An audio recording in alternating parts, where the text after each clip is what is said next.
आज हम एक ऐसे विषय के ऊपर आपसे चर्चा कर रहे हैं, हमारी बात रख रहे हैं। आपने देखा होगा कि सितंबर 2023 में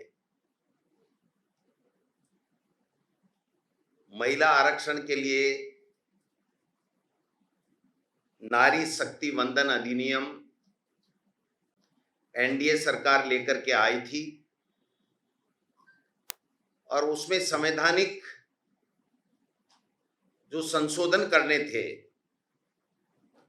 वो संवैधानिक संशोधन सर्वसम्मति से करने के बाद में नारी शक्ति वंदन अधिनियम 22 सितंबर को पारित हो गया और 33% आरक्षण जनगणना करने के बाद में परिसीमन करके और दिया जाएगा, ये संशोधन कराया गया। उस वक्त कांग्रेस पार्टी और इंडिया गठबंधन के लोगों ने ये मांग रखी थी कि इसको तत्काल प्रभाव से 33% महिलाओं को आरक्षण देने का हमको कानून पारित करना चाहिए। इसको जनगणना से और डिलिमिटेशन से नहीं जोड़ना चाहिए। देश के प्रधानमंत्री जी जो आज राष्ट्र के नाम संबोधित करके या लोकसभा के अंदर जिस प्रकार से अपना वक्तव्य दे रहे हैं और निराशा बता रहे हैं कि विपक्ष ने हमारा साथ नहीं दिया, उन्होंने कहा नहीं, हम जो कानून ला रहे हैं उसका आप समर्थन करो। क्योंकि कांग्रेस पार्टी 1996 से लेकर के 2004-05 में भी प्रयास किए, 2010 के अंदर हमारे समर्थन से देवगौड़ा जी की सरकार थी, तब भी ये कानून पारित कराया राज्यसभा के अंदर। लेकिन इसी बीजेपी और उसके साथ के लोगों ने विरोध करके 33% जो मातृ शक्ति को आरक्षण दिया जाना था उसका विरोध करते हुए वो कानून पारित नहीं होने दिया। जबकि जब 2023 में ये अपनी शर्तों के साथ में लेकर के आए, उन शर्तों से कांग्रेस पार्टी विपक्ष समर्थन नहीं करता था, लेकिन चूंकि मातृ शक्ति को आरक्षण देने के लिए उन्होंने सरकार का पूरा समर्थन दिया और केवल 2 कोई थे, उनके अलावा सर्वसम्मति से ये कानून पारित हो गया और देश के प्रधानमंत्री नरेंद्र मोदी जी ने भारतीय जनता पार्टी के कार्यालय में जाकर के 22 सितंबर 2023 को जश्न मनाया और कहा कि ये स्वर्ण अक्षरों में लिखा जाएगा कि हमने मातृ शक्ति को 33% आरक्षण दे दिया। चलिए साहब, 2023 के बाद में उन्होंने इसको भुनाया, 2024 में ये फिर सत्ता में आ गए। चूंकि इनको 2021 के अंदर जनगणना करनी थी, इन्होंने नहीं की। 2024 में आने के बाद में इनको जनगणना शुरू करनी थी, नहीं की। और जनगणना ही 3 साल तक शुरू नहीं की, बल्कि उसका गजट नोटिफिकेशन भी उस कानून का नहीं किया। और चलते चुनाव में तमिलनाडु और पश्चिम बंगाल में हार से बौखला करके एक षड्यंत्र रचा गया। 2 षड्यंत्र थे। एक तो पूरे देश की इस प्रकार से मनमर्जी का परिसीमन करके ऐसा कब्जा कर लें कि फिर उसके बाद में दूसरी कोई पार्टी कभी जिंदगी में जीत ही नहीं सके, यही राज करें। और दूसरा, चुनाव के अंदर इसका ज्यादा से ज्यादा बेनिफिट कैसे ले सकें। इस षड्यंत्र के तहत स्पेशल सेशन 16 तारीख को बुलाया गया और आपने देखा होगा कि किस प्रकार से डिलिमिटेशन का संवैधानिक संशोधन लेकर के आए, और वो संशोधन क्या लेकर के आए कि जो हमारे पास में उपलब्ध जनगणना हक के आंकड़े हैं उसके आधार के ऊपर हमें छूट दे दी जाए कि सरकार एक साधारण बहुमत वाले बिल से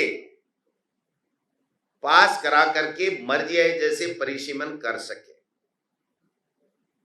मैं पूछना चाहता हूं देश के प्रधानमंत्री जी से, भारतीय जनता पार्टी की सरकारों से, कि ये अकल आपको कितने रुपए में कहां से खरीदी कि उस दिन 2023 को आपके पास में नहीं थी, और जातिगत जनगणना की मांग हमारे नेता राहुल गांधी जी और खड़गे साहब और कांग्रेस पार्टी और विपक्ष की, उसके ऊपर आपने घोषणा कर दी, और उसके बावजूद भी जानबूझ करके 2 साल तक आप जनगणना आपने शुरू नहीं करवाई। और अब जातिगत जनगणना शुरू हो गई और इनको पता लग गया कि हमें विपक्ष के दबाव में देश के लोगों की, जनता की आवाज के ऊपर जातिगत जनगणना हमारी मजबूरी हो गई है। अगर जातिगत जनगणना हो गई तो हमको ओबीसी को आरक्षण देना पड़ेगा, 100% देना पड़ेगा, और वो ओबीसी को आरक्षण देना नहीं चाहते और मनमर्जी का डिलिमिटेशन हम नहीं कर पाएंगे। इसलिए मनमर्जी के डिलिमिटेशन के लिए एक आनन फानन में 131वां संविधान का संशोधन लेकर के आए, और जिसमें 2011 की जनगणना, 850 लोकसभा की सीटें और केवल स्पष्ट बहुमत के आधार के ऊपर हम डिलिमिटेशन तय कर दें।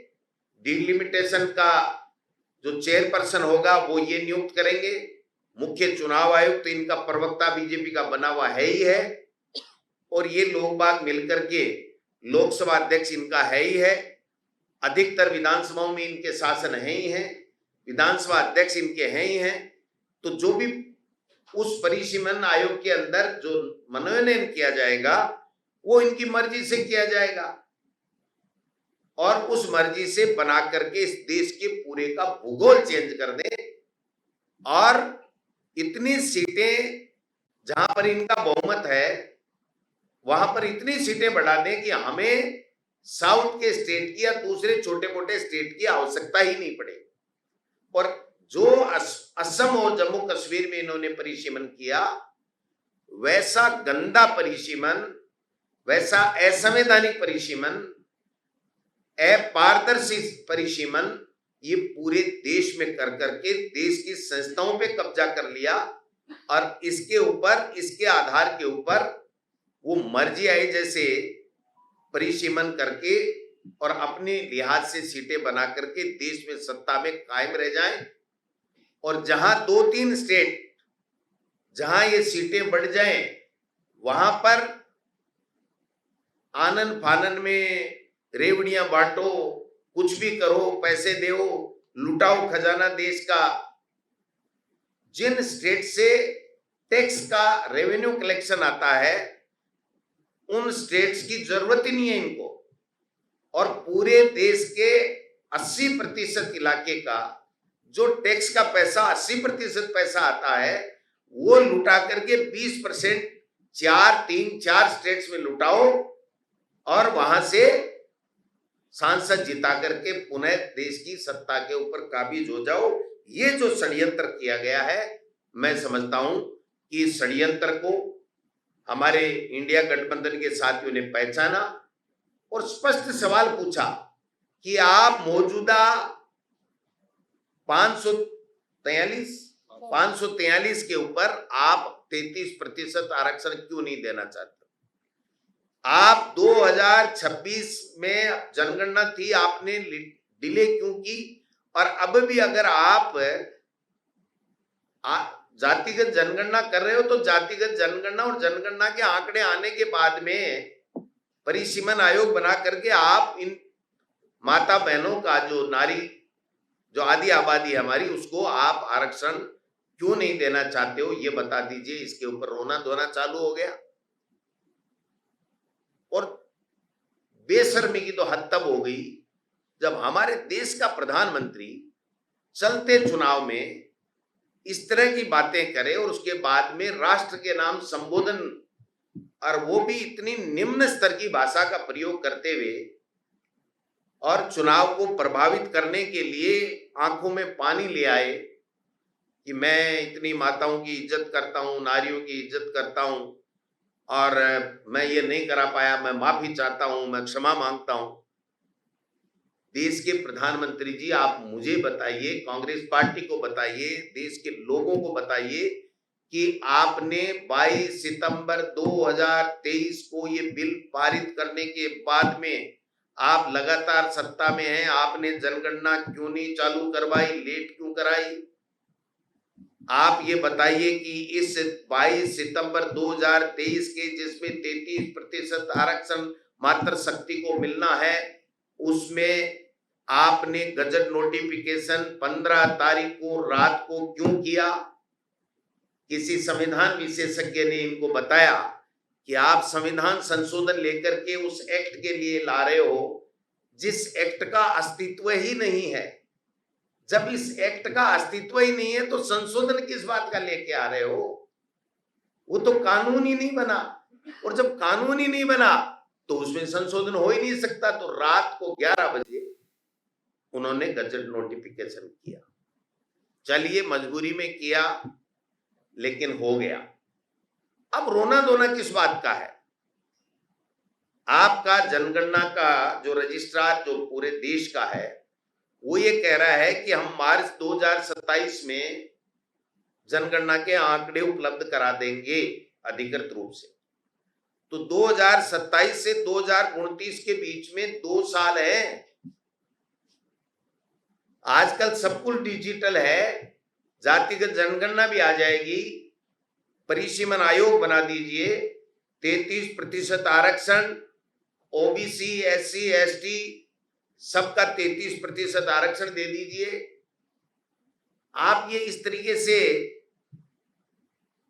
क्यों भ्रमित कर रहे हैं लोगों को, ये मैं पूछना चाहता हूं। अभी मुख्यमंत्री जी ने यहां पर एक पर्ची आई दिल्ली से, एक मैडम मंत्री हैं कोई, वो लेकर के आई थी, और हमने सबने देखा, उन्होंने दिए कि इसके अलावा कुछ नहीं बोलना, यही पढ़ना आपको, क्योंकि पढ़ने में भी गलती कर लेते हैं हमारे मुख्यमंत्री जी। तो उनको थोड़ा शंका था, मैंने सुना है वहां पर कि उनको कहा गया कि जितना है देख देख के बोल देना, अपनी तरफ से भाषण मत देना। उन्होंने देख के पढ़ा, उसमें भी कई गलतियां तो है। लेकिन आप बताइए, मुख्यमंत्री जी कह रहे हैं हमारे प्रधानमंत्री जी ये कर रहे हैं, हमारे प्रधानमंत्री जी ये कह रहे हैं, नारियों को, हमारी मातृ शक्ति को 33% आरक्षण देना चाहते हैं। तो मुख्यमंत्री जी दिया कुमारी को बना देते ना, मना कौन कर रहा था? नाम तो, पर्ची तो उनकी आई थी, आपकी कैसे निकली? यहां तो एक मुख्यमंत्री तो बनाते। हमने, चाहे राष्ट्रीय अध्यक्ष हो, पहले कांग्रेस ने बनाए, इन्होंने आज तक नहीं बनाया। प्रधानमंत्री इंदिरा गांधी जी महिला बनी, लोकसभा अध्यक्ष मीरा कुमारी जी बनी, राष्ट्रपति हमारी प्रतिभा पाटिल जी बनी, और आप बात कर रहे हो कि कांग्रेस पार्टी महिला विरोधी है। आप महिलाओं के लिए कितनी इज्जत करते हैं हमें पता है कि हमारी नेता सोनिया गांधी जी के लिए आप किस प्रकार के शब्दों का प्रयोग लोकसभा के अंदर पटल के ऊपर करते हैं, आप स्पीच में किस प्रकार के शब्दों का प्रयोग करते हैं, वो पूरे देश की जनता देख रही है और आपका मूल्यांकन भी कर रही है। मैं समझता हूं कि 2011 की जनगणना से किस प्रकार से आप देना चाहते हो, जो मेरी समझ में आया वो मैं बता रहा हूं कि 2011 की जनगणना इसलिए लेना चाहते हैं कि इनको जातिगत जनगणना के बाद में ओबीसी को भी इनको आरक्षण देना पड़ेगा, देना पड़ेगा, देना पड़ेगा, और ये नहीं देना चाहते, नहीं देना चाहते, नहीं देना चाहते। दूसरी बात, इसमें एक छुपी हुई बात है कि ये इस प्रकार का बिल लेकर के आए थे कि इनको केवल साधारण समर्थन बहुमत के आधार के ऊपर इनको हक मिल जावे कि ये मर्जी है जिस जनगणना का प्रयोग कर सकते हैं। जो आज का वर्तमान कानून इनको इजाजत नहीं देता है। अगर ये तीनों बिल पारित हो जाते तो उसके बाद में ये साधारण बहुमत के आधार के ऊपर तय कर देते कि हमको 2011 की जनगणना लेनी है या हमको ये जनगणना लेनी है या ये जनगणना लेनी है। जो भी पहले भी डिलिमिटेशन 3-4 बार हुए हैं, आप सबको पता होगा। मैं बता देता हूँ। 1935 में प्रक्रिया हुई, 50 में प्रथम परिसीमन, 52 में, 63 में, 73 में और 73 की जनगणना फ्रीज हो गई थी 1973 में। तो मैं समझता हूं कि अब कह रहे हैं कि 815 सीटें करेंगी, 850 से ज्यादा नहीं होगी। आप कौन होते हो ये तय करने वाले? ये तो डिलिमिटेशन आयोग करेगा, वो देखेगा। आपके बाद तो जनगणना भी नहीं है अभी तक। इसका मतलब यह है कि आप पूरे तरीके से तय करके बैठे हो कि कैसे 3-4 राज्यों के अंदर जो आज इनका बहुमत है, वहां की संस्थाएं पूरी कैप्चर कर रखी हैं और वहां पर इतनी सीटें बढ़ा लें। और फिर चुनाव आयोग इनकी कठपुतली बना हुआ है ही है, परिसीमन आयोग भी इन्हीं को बनाना है। इसलिए जो अमित शाह जी और मोदी जी चाहेंगे वही बनेगा, कोई हमारे कहने से तो बनेगा नहीं। उसके बाद में मन मर्जी देश में राज करें और बाकी 80% देश के जनता, देश के स्टेट्स जो टैक्स में उनका देश के विकास में बहुत बड़ा योगदान है, उनको नगण्य भूमिका में ला करके खड़ा कर दो। एक तरफ कह रहे हैं कि 2047 में विकसित भारत करेंगे, ये 2047 में विकसित भारत नहीं।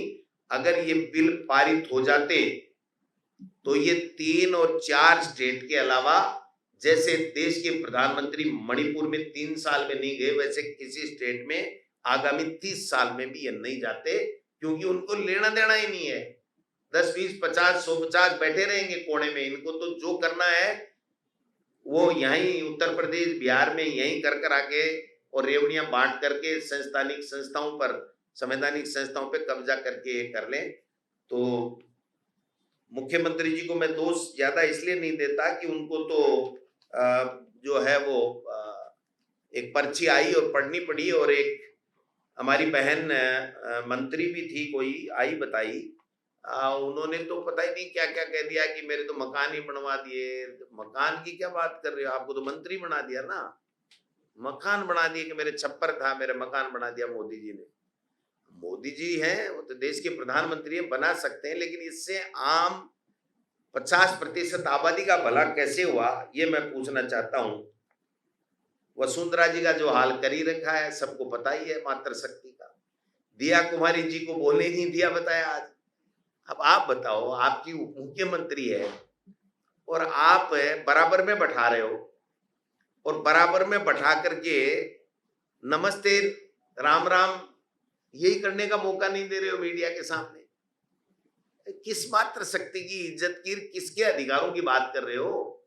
उप मुख्यमंत्री है दिया कुमारी। हमने देखा है, न उनके कहने से कोई अधिकारी लगते, न उनको कभी बजट से पहले कोई परिचर्चा में उनको बुलाया जाता, न उनके खुद के डिपार्टमेंट की समीक्षा बैठक में बुलाया जाता, न उनको 100 रुपए की भी बजट में घोषणा नहीं करने दी जाती। और आज तो बैठा करके बेइज्जती और कर दी कि उनको बोलने तक नहीं दिया गया। क्या हो जाता, 10 मिनट और बोल जाते। आज हमारी सारिका जी आई हैं, तो अगर मैं इनको बोलने का मौका ही नहीं दूं और फिर मैं महिलाओं की मातृशक्ति की बात करके यहां से चला जाऊं, मतलब क्या है इस बात का? तो मैं समझता हूं कि ये जो स्थिति बन रही है वो बहुत ही है।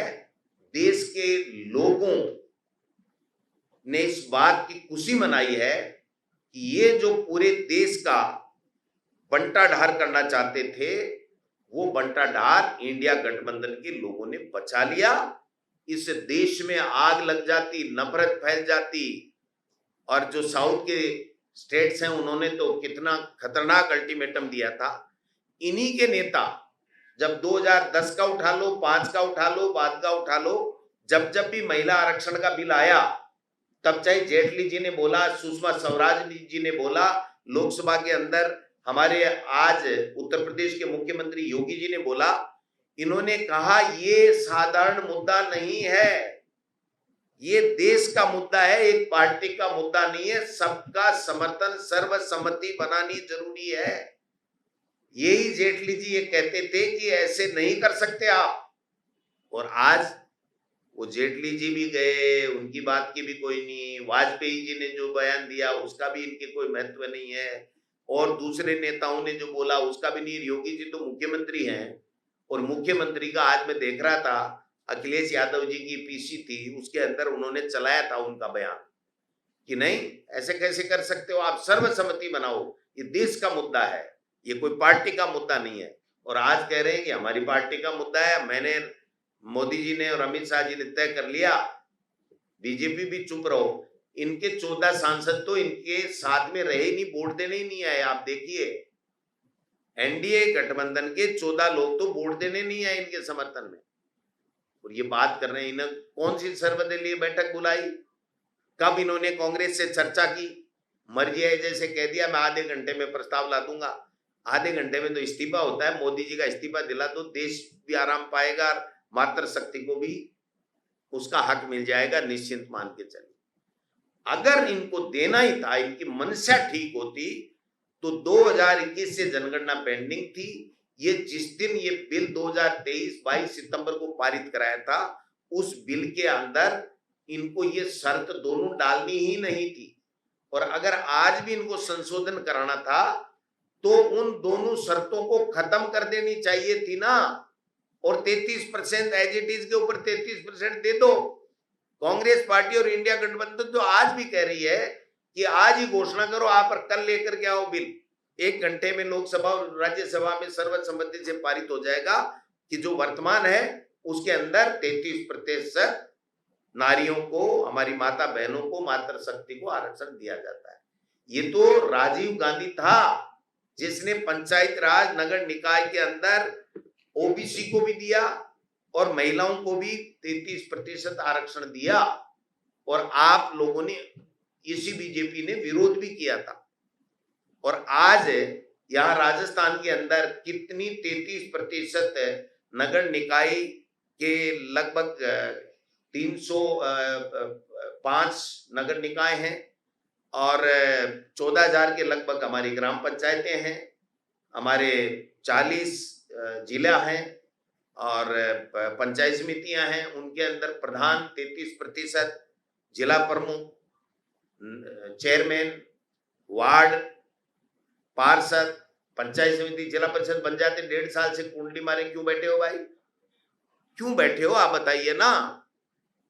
आप न कानून को मानते, न संविधान को मानते, केवल और केवल लोगों को भ्रमित करने का आपने ठेका उठा रखा है। अब जनता समझ में आ गई है, और मुझे तो जो आसार लग रहे हैं कि 2029 तक ये सरकार दिल्ली में इस वर्तमान परिस्थिति में नहीं रह सकती। बीजेपी के अंदर भी बगावत होगी, एनडीए के अंदर भी बगावत होगी, और जनता भी अब समझ चुकी है, अब इनको किसी प्रकार का समर्थन देने वाली नहीं। इसलिए जो भी ये करेंगे, हमने भी तैयारी कर रखी है। आज इन्होंने की, हमने आपको 1 घंटे बाद में बुला लिया। हमने तय कर लिया हर जिले के अंदर हमारी महिला नेत्री को, 50 जिलों के अंदर 50 हमारी बहनों को हम लोग प्रेस कॉन्फ्रेंस करने के लिए भेजेंगे, इनकी सच्चाई बताएंगे, और वो खुद अपने बयान से बताएंगी कि किस प्रकार से ये केवल और केवल भ्रमित करने का काम करते हैं। इनको मातृशक्ति के सशक्तिकरण, या उनको जो 33% लोकसभा और विधानसभा में प्रतिनिधित्व देने का इनका कोई इरादा नहीं है, कोई मंशा इनकी नहीं। सारिका जी से मैं आग्रह करूंगा कि वो भी अपनी बात, और कल इनकी राष्ट्रीय अध्यक्ष भी आ रहे हैं तो वो भी बात बता देंगे और इसके ऊपर अपने विचार